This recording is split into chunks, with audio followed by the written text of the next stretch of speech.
Hello everyone, welcome back to the channel. Today, we're diving deep into one of the most shocking and significant developments in the ongoing conflict between Ukraine and Russia. The news of Ukrainian drones striking Moscow's $1.2 billion city towers has taken the world by storm, leaving Russia both shocked and scrambling for explanations. This event is not just about a drone strike, it carries layers of meaning tied to modern warfare, the vulnerabilities of highly developed cities, and the changing landscape of global security. In this video, we'll break down the exterior of the target, the interior and what makes it symbolic, the performance of the drones used in the strike, their safety features and countermeasures, the unique selling points that make this tactic powerful, the estimated costs behind both the drones and the target, and finally, we'll wrap up with an analysis of what this means moving forward. When we look at the exterior of Moscow's city towers, it's impossible not to be struck by their futuristic and commanding appearance. These towers represent the very heart of Moscow's financial hub, built with glass facades, steel reinforcement, and ultramodern architecture. The towers are symbols of wealth, progress, and power, standing tall with reflective surfaces that dominate the skyline. Designed to showcase Russia's economic ambitions, they are not merely buildings but statements of influence.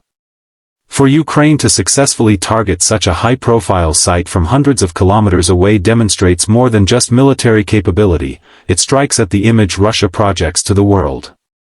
The exterior of these towers, with their shimmering designs and cutting-edge materials, now stand marked with scars of warfare, showing how even the most modern structures are not immune to today's asymmetric strategies. Inside the towers, the interior tells a different but equally compelling story. These buildings house luxury offices, high-end corporate headquarters, exclusive residences, and conference facilities designed to reflect sophistication. The interiors are filled with marble floors, glass partitions, open workspaces, and cutting-edge technology systems that make them feel like hubs of innovation. Short of palaces, these towers serve as homes for Russia's elite businesses and foreign investments. To see such interiors threatened or partially damaged by drones designed for tactical precision adds a stark contrast, the clash between war technology and symbols of modern urban life. The interiors symbolize progress and wealth, yet they stand vulnerable, with alarm systems, emergency protocols, and rushed evacuations replacing their usual atmosphere of productivity and luxury. Moving to the performance of the Ukrainian drones, it's clear why this strike has been so effective and shocking. These drones, though small in size compared to traditional aircraft, deliver impressive range, maneuverability, and targeting precision. Reports suggest that Ukrainian forces are using a mix of domestically produced drones and modified commercial models equipped with navigation systems and explosive payloads.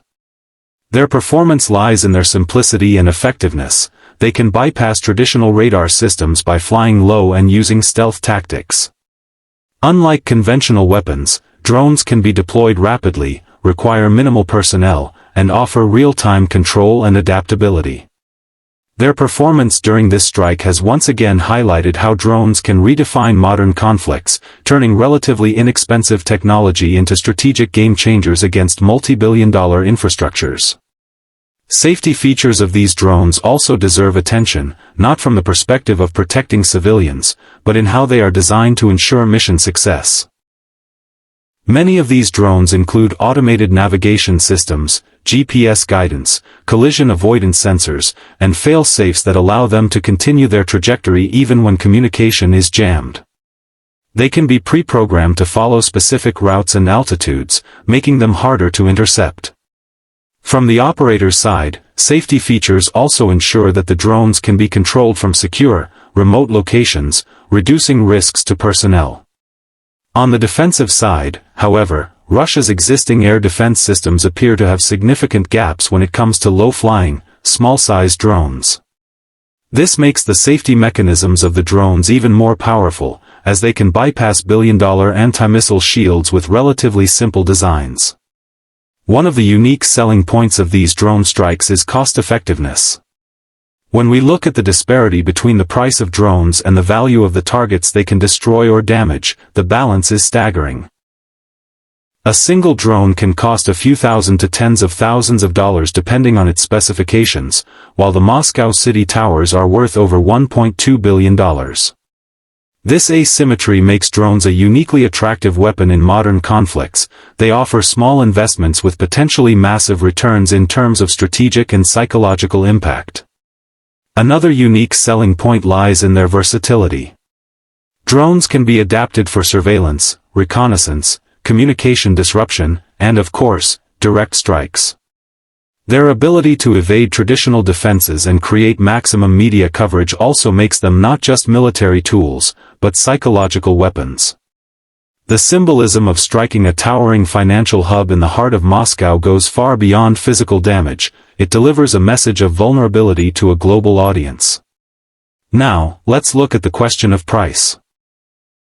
While exact numbers are not disclosed, Ukrainian-made drones can range anywhere between $10,000 and $100,000 depending on their size, range, and payload. Compared to traditional missiles that can cost millions, drones offer a much cheaper alternative for delivering similar or even greater strategic results. On the other hand, the target, the Moscow City Towers, represents billions of dollars in investment. Every strike or near miss does not just risk physical destruction but shakes investor confidence, disrupts businesses, and imposes hidden economic costs. This makes the price dynamic between drones and towers not just a calculation of materials destroyed but a comparison of symbolic weight. With relatively low-cost technology, Ukraine can challenge one of the wealthiest and most heavily defended cities in the world. As we move toward a conclusion, it's important to recognize what this event means on a larger scale. The Ukrainian drone strike on Moscow's $1.2 billion city towers is more than just a tactical attack, it's a turning point in modern warfare. It highlights how technology has leveled the playing field, allowing smaller nations or forces to challenge global powers through innovation rather than sheer scale. For Russia, this is a wake-up call, showing vulnerabilities in its defenses and revealing that its symbols of progress are not beyond reach. For Ukraine, it's a demonstration of resilience, creativity, and the ability to send messages that reverberate across international headlines. For the rest of the world, it's a lesson in how conflicts of the future will be fought, using tools that are affordable, adaptable, and capable of challenging even the mightiest adversaries. In conclusion, what began as a shocking headline about Ukrainian drones striking Moscow's iconic towers unfolds into a story about technology, vulnerability, and strategy. The exterior of the towers represented Russia's image of power, the interiors reflected luxury and modernity, yet both were shaken by the performance of relatively inexpensive drones. Their safety features, adaptability, and unique selling points make them not just weapons of war but tools of psychological influence. The price imbalance between drones and billion-dollar targets demonstrates how modern conflicts defy traditional calculations of power. And as the dust settles, one fact remains clear: warfare has entered a new era, where innovation and agility can rival wealth and might. The world will be watching closely to see how both Ukraine and Russia adapt to this reality, and what it means for global security in the years to come.